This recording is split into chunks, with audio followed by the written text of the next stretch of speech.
Hola, buenos días, Arancha. Es un placer Buenos estar de días. nuevo contigo para continuar con el Sermón de la Montaña. Espero que sea de provechoso lo que vamos a analizar hoy para nosotros y también para los que nos vean.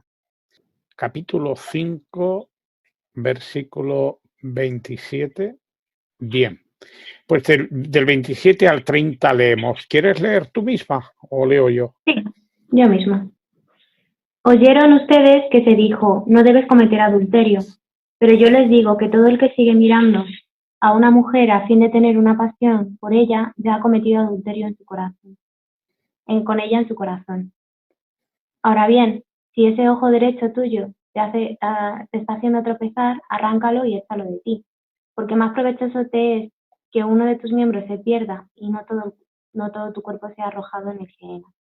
También, si tu mano derecha te está haciendo tropezar, córtala y échala de ti, porque más provechoso te es que uno de tus miembros se pierda y no que todo tu cuerpo vaya a perderse, vaya a parar al cielo. Muy bien. Aquí, después de los aspectos que hemos tocado en las lecturas anteriores, ahora Jesucristo está centrándose en los deseos, Ujú. en las relaciones entre hombre y mujer, las relaciones sexuales y el punto de vista de él, que amplifica muchísimo lo que la ley mosaica decía, en el que la ley mosaica prohibía cometer adulterio, aunque también el último mandamiento hablaba acerca de no desear a la mujer de tu prójimo, ni a su casa, ni a nada que poseyese tu prójimo, ¿no? También entraba Ujú. un poco en los sentimientos.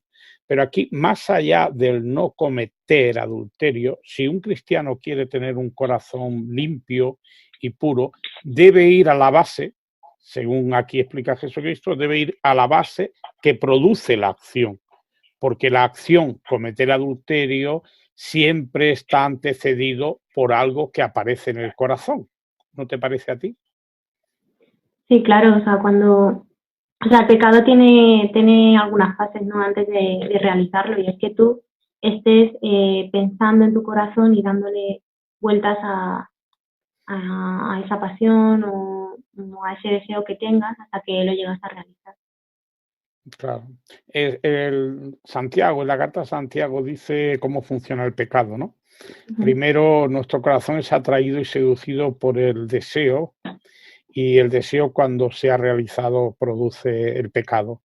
Entonces, para evitar llegar a realizar pecados y vivir vidas limpias, tenemos que ir más allá de abstenernos de hacer algo mientras estamos ardiendo en la pasión o el deseo de hacer algo. O sea, no es luchar con toda nuestra fuerza para reprimir algo que hay en nuestro corazón, sino que debes ir más allá, y lo que debemos hacer es luchar porque en nuestro corazón no haya este deseo. Por eso lo relaciona con el ojo.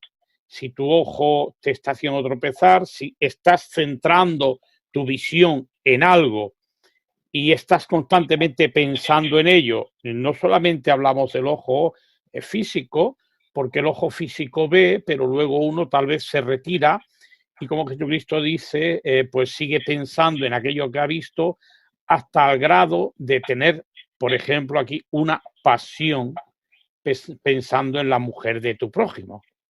Entonces, la manera de evitar que lleguemos a cometer adulterio es no permitir que en nuestro corazón se desarrolle esa pasión mediante el contemplar con nuestros ojos y seguir pensando en cosas que no son de provecho, en este caso como el cometer adulterio. Y luego, pues creo que no hace falta mucho explicar, ¿no? Si tu mano derecha te está haciendo tropezar, córtala. eh, Así, a veces nuestra mano derecha nos puede estar haciendo tropezar en muchos sentidos, en muchos aspectos, pero si lo relacionásemos con el acto, con el desear, tanto el hombre a la mujer como la mujer al hombre, porque aquí Jesucristo lo aplica exclusivamente al hombre, pero en esta sociedad en que nos movemos también nos damos cuenta que en muchos casos son las mujeres las que tienen deseos pasionales por hombres que no deberían tener. Así, ojos, manos mente, pensamiento. El adulterio descrito de una manera perfecta desde dónde nace hasta dónde llega. Sí. Muy bien. Ahora entra en el tema del divorcio. Versículos 31 y 32 dice: además se dijo, cualquiera que se divorcie de su esposa, dele un certificado de divorcio. Sin embargo, yo les digo que todo el que se divorcie de su esposa, a no ser por motivo de fornicación, porque la esposa le sea infiel, la expone al adulterio. Y cualquiera que se case con una divorciada comete adulterio. Vale. ¿Destacarías tú aquí algo que te haya llamado la atención? Pues me doy cuenta de cómo aclara Jesús que realmente desea a Dios las cosas, ¿no? Que al fin y al cabo el hombre deja su casa y se hace una sola carne con su esposa, y lo mismo su esposa. Entonces al final ellos llegan a ser una sola carne, y también comenta que lo que ha establecido Dios no lo separa ningún hombre. Entonces se permitió durante un tiempo, ¿no? A los judíos que pudiesen divorciarse de esa forma de su esposa. Pero aquí Jesús les está hablando de algo superior, ¿no? De lo que sería perfecto, que es que siguiesen estando juntos, y que el divorcio no fuese una opción. La idea es que el matrimonio, como tú has dicho, es para siempre, y aunque en este mundo imperfecto el divorcio existe por muchas razones, el caso es que el cristiano debe armarse con la disposición mental de que se casa para siempre. Cuando las personas jóvenes hoy en día se casan para ver qué tal les va. O sea, ya se casan pensando en que pudiera ser que tengan que divorciarse. Y no es esa la idea. O sea, los cristianos, en armonía con nuestros mandamientos, nuestra ley cristiana, debemos asegurarnos de con quién nos casamos para que luego nuestro matrimonio no sea un matrimonio equivocado, principalmente porque hay hijos que sufren, y los hijos tienen derecho a tener un padre y una madre en su vida, pero vemos en esta sociedad donde la mayoría de los matrimonios, pues cada vez son más las parejas que o la madre cría a los hijos solos, o el padre los cría solos, o los crían con otro esposo o con otra esposa. No me extrañaría que de aquí se deriven tantos problemas mentales y de otro tipo como los que tenemos en esta sociedad. En cambio, la sociedad que Jesucristo quiere, la que Dios quiere, es una sociedad en la que el matrimonio es un vínculo duradero que debe existir de por vida, y para eso Jesucristo habla acerca del divorcio como algo que en realidad en el caso de los cristianos sería excepcional, ¿no? Sería excepcional. De todas formas, tengo que advertir que algunos cristianos, a mi juicio, entendiendo mal esta lectura, se toman esto como si fuese una nueva ley escrita, cuando nosotros en realidad solamente estamos hablando, estamos bajo la ley de la fe. Esto no es una nueva ley escrita, esto es la verdad, a la que tenemos que acercarnos tanto como podamos, a la que es el ideal para el cristiano. No significa que tengamos autoridad otros cristianos para juzgar a hermanos que por lo que sea ellos sabrán, no se someten o no siguen esta directriz en un momento dado en su vida y finalmente se divorcian. Aquí Jesucristo lo que nos muestra es la perfección, el espíritu de la ley. El espíritu de la ley, como antes decíamos, el adulterio comienza en el deseo de los ojos,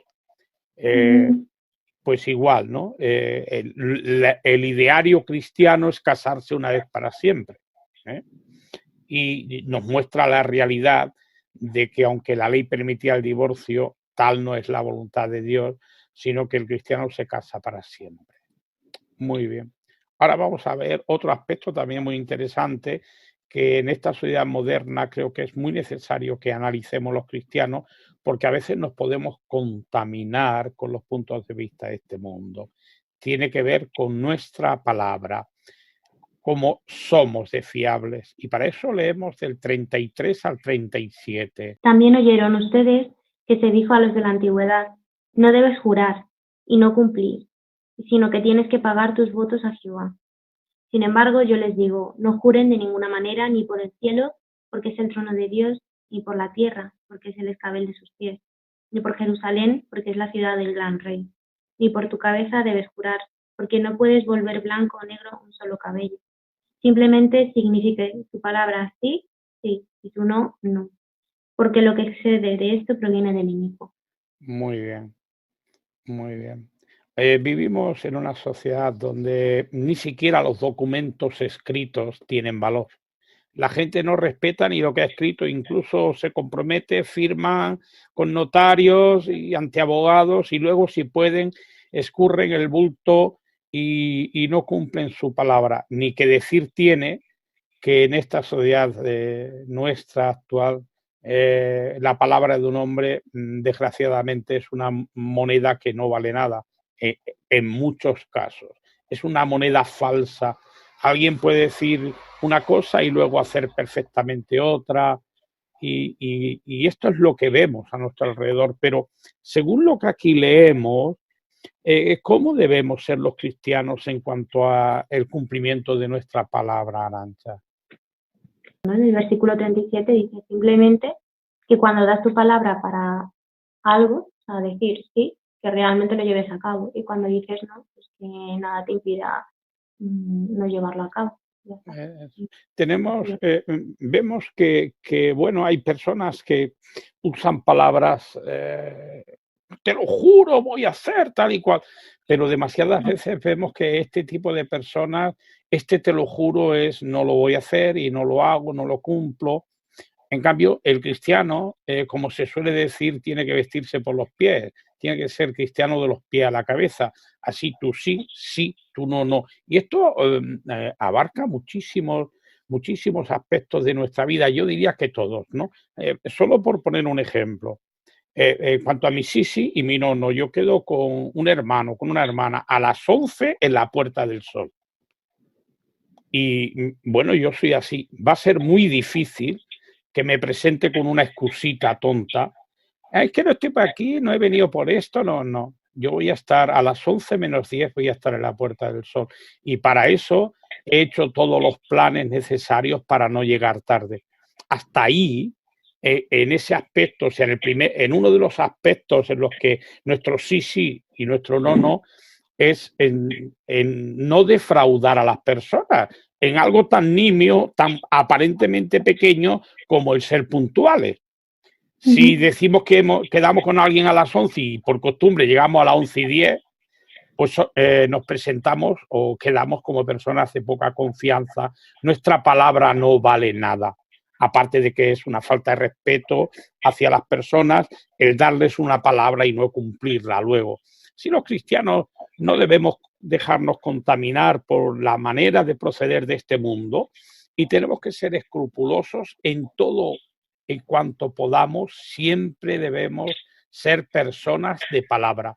Si hemos dicho una cosa, nuestra palabra debe ser más que un contrato escrito. Y desgraciadamente, incluso en el mundo mal llamado cristiano o muchos que afirman ser cristianos, hoy en día esto no lo cumplen. Así. Pues sí. Además, añade que todo lo que excede de esto, o sea, cuando no cumples esto, proviene del inicuo. ¿Por qué crees que dice eso? Bueno, cuando uno no cumple su palabra, en realidad está siendo un mentiroso, ¿no? ¿Y quién es el padre de la mentira? Sí, Satanás. Solamente por poner un ejemplo, siguiendo con el ejemplo de antes. Si yo te digo, a las 11 estaré en la Puerta del Sol y llego a las 11:15, sí, podré decir bla, bla, mil cosas, ¿no? Pero en realidad he mentido. He dicho que iba a estar a las 11 y llego a las 11:15. Si este llegar a las 11:15 es porque no es como consecuencia de algo que verdaderamente ha sido absolutamente sin mi culpa, por ejemplo, yo venía para estar a las 11:15, pero venía en el metro y ha habido un parón y el metro ha estado media hora parado. Vale, eso es una explicación suficiente. Y se comprende que yo ya iba para estar a las 11:15, pero si resulta que salgo de casa pensando, no, a las 11:01 estoy allí porque, y sí, en realidad es negligencia. Cuando es negligencia es mentira, es que estamos mintiendo. Y en ese aspecto, hasta ese aspecto, nosotros tenemos que ser cuidadosos y solamente he puesto un ejemplo que se entiende, ¿no? Hay muchos otros aspectos de la vida, muchísimos, de hecho todos, en que el cristiano, cuando da su palabra, siempre la cumple. Así es Dios. Dios es así, siempre cumple su palabra. ¿Mm? Bueno, pues nosotros igual, hasta en los aspectos más pequeños. Y bueno, el no jurar, Jesucristo aquí utiliza esto porque la ley mosaica habla acerca de los juramentos, ¿no? Sino que tienes que pagar tu voto a Jehová, que lo que jures lo cumplas, etcétera. Pero es que de nuevo Jesucristo va más allá. No hace falta que jures. Si tú dices blanco, debe ser blanco. Si dices sí, es sí. Y si dices no, es no. Por eso cuando no estés seguro, es mejor no decir sí ni no, sino decir, bueno, si puedo, en la medida de lo posible, voy a ver. Pero cuando uno da su palabra, una persona la debe cumplir. Si es cristiano, ¿vale? Bueno, ahora del 38 al 42, dice, ¿oyeron ustedes que se dijo ojo por ojo y diente por diente? Sin embargo, yo les digo, no resistan al que es inicuo. Antes bien, al que te da una bofetada en la mejilla de derecha, vuélvele también la otra. Y si alguna persona quiere ir al tribunal contigo y hacerse dueño de tu prenda de vestir interior, deja que se lleve también tu prenda de vestir exterior. Y si alguien bajo autoridad te obliga a 1 milla de servicio, ve con él 2 millas. Da al que te pide y no le vuelvas la espalda al que quiera pedirte prestado sin interés. Bueno, interesante también aquí enseñanza. ¿Qué dirías tú? ¿Qué te ocurre? Bueno, pues yo lo que veo aquí es que Jesús enseña que en la medida que nos sea posible, intentemos pues ser compasivo, generoso con la persona que te está pidiendo un favor. Y aquí, por ejemplo, dice, si alguna persona quiere ir al tribunal contigo y hacerse dueño de tu prenda de vestir interior, deja que se lleve también la exterior. O sea, resuelve los asuntos, pon de tu parte para resolverlos y esto le dará gloria a Dios, ¿no? Pues sí, y va más allá, ¿verdad? Va más allá. No habla aquí de la ley de la justicia, porque la ley de la justicia es ojo por ojo, diente por diente. Esto es lo justo. Sin embargo, Jesucristo nos lleva más allá a lo que es la sabiduría. La sabiduría incluye ser mansos, buscar la paz, no hacer cuestiones de cosas en las que podemos ceder, no ser belicosos, no buscar ser justicieros. Por eso dice, si alguien te bofetea la mejilla, ponle la otra.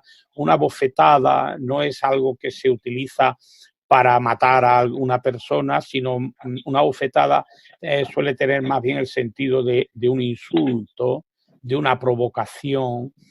Y los cristianos tenemos que esforzarnos por no ceder a las provocaciones, por ser siempre mansos y en aquello que podemos, mira, si alguien que no tiene derecho o que sí lo tiene nos pide algo, pues debemos ceder y ser mansos, ¿verdad? Muy bien. Sí. Siempre buscamos la paz, siempre buscamos la paz. Aquí entendemos lo de si alguien que tiene autoridad te obliga a una milla, era una ley romana mediante la que un soldado podía exigir de cualquier persona no romana que le hiciese un servicio durante una milla, que la milla romana era aproximadamente algo más de 1.400 metros. Pero el versículo 42 resume: da al que te pida y no le vuelvas la espalda al que quiera pedirte prestado sin interés. Y vale, y terminamos el capítulo 5. Oyeron ustedes que se dijo, tienes que amar a tu prójimo y odiar a tu enemigo. Sin embargo, yo les digo, continúen amando a sus enemigos y orando por los que los persiguen, para que demuestren ser hijos de su Padre, que está en los cielos, ya que Él hace salir su sol sobre inicuos y buenos, y hace llover sobre justos e injustos. Porque si aman a los que los aman, ¿qué galardón tienen?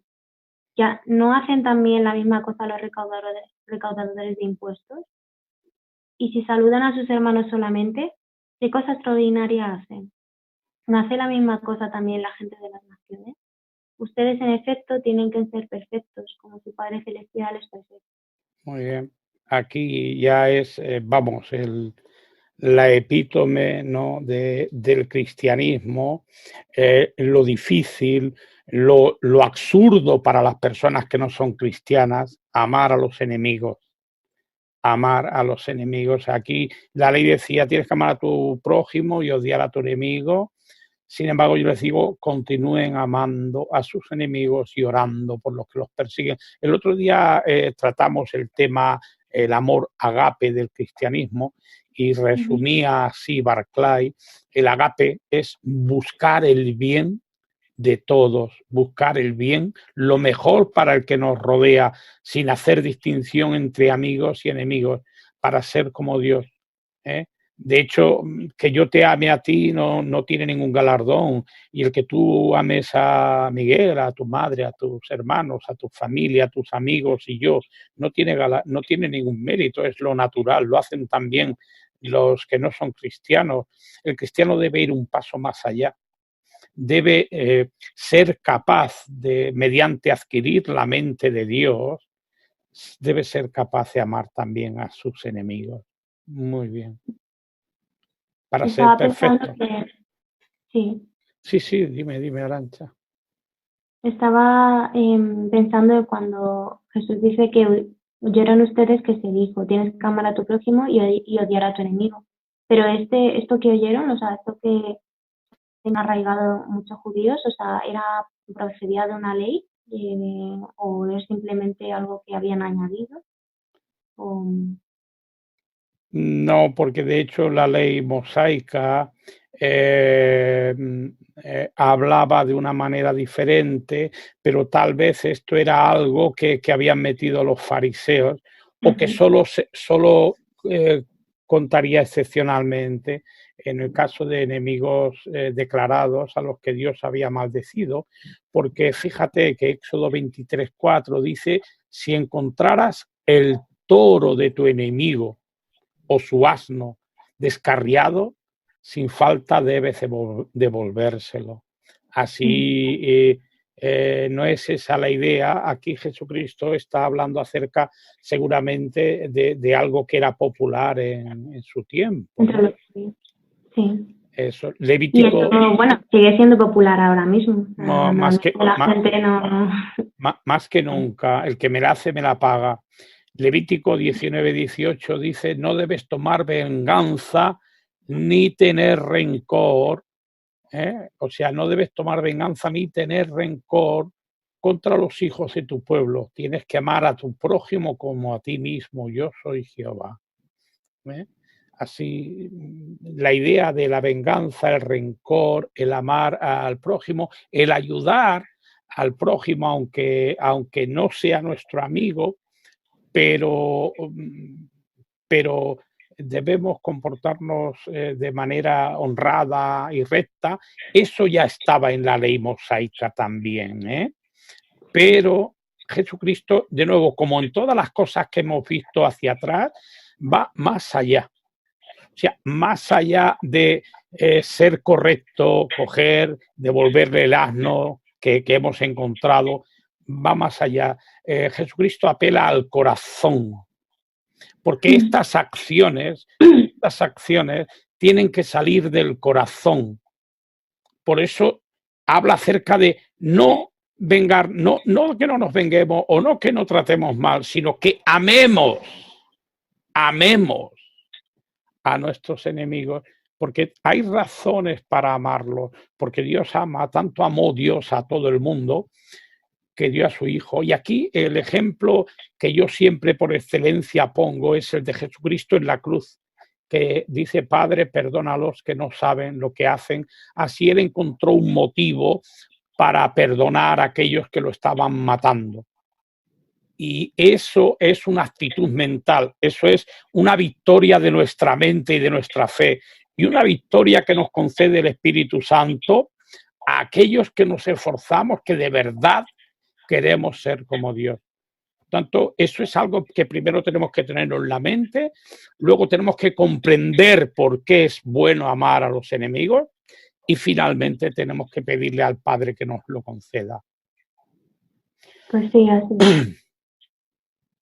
Pues muy bien. Pues nada, Arantxa, si no quieres añadir nada más, pues ha sido un placer estar contigo, considerando este estudio y bueno, ya nos vemos.